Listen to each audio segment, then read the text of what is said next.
السلام عليكم، كي دايرين؟ لاباس عليكم؟ نتمنى تكون اموركم يا ربي كلها في احسن الاحوال وتكونوا في افضل ما يرام. كنتلاقى بكم اليوم فيديو جديد، وصفه جديده. كنبغي نشكركم على الدعم ديالكم لا مشروط اللي كتقدموه للقناه. صراحه كتخرحوني ملي كتخليو ليا كومونتير، كتخليو ليا لايك. كنعتذر على رداءة الصوت ديالي، ضربني شويه البرد، راكم عارفين هاد الوقيته.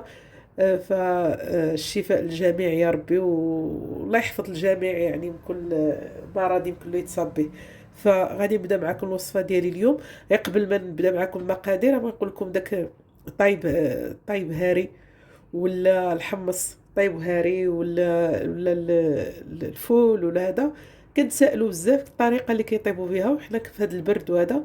هادو هما الوصفات اللي خصنا ناكلوهم، خصوصا الغنيين بالحديد ومجموعه من الامور. فما فيها باس اننا نوجدوه في دارنا في لوليداتنا والروسنا نيت. فجبت لكم اليوم الطريقه اللي سهله بزاف. غنبدا معكم. اول حاجه غنحتاجوا طنجره. غنديروا هنايا الكميه ديال الحمص، كل واحد والكميه ديالو، يعني على حسب العدد الافراد ديالكم.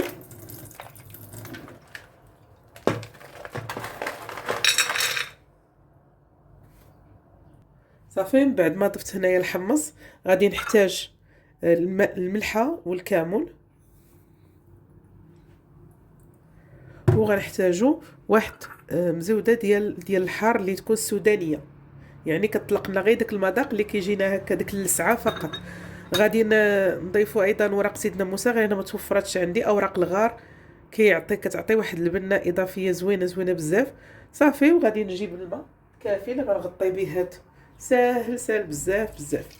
صافي، غادي نغطي به هاد الحمص ديالي، وغادي نردو على النار المده ديال ساعه الا ربع.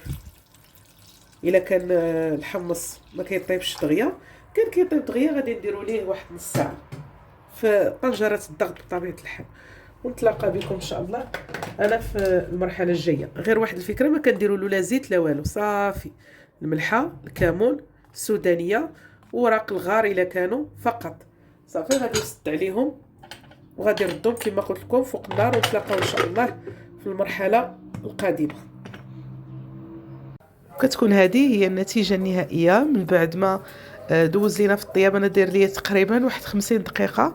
صافي، كنقدمو هكا في زليفات، كندير معاه شويه ديال الكمون، شويه ديال الحار بغيتو هكا، غبره يعني سودانيه كنديروها، كتجي غزاله، مرافق جيد جدا، خصوصا الكمون. وكناكلو في هذا البرد، وكيعطينا مجموعه ديال الطاقه وكثير من القوه. كنتمنى يا ربي انها تنال الاعجاب ديالكم الوصفه ديال اليوم.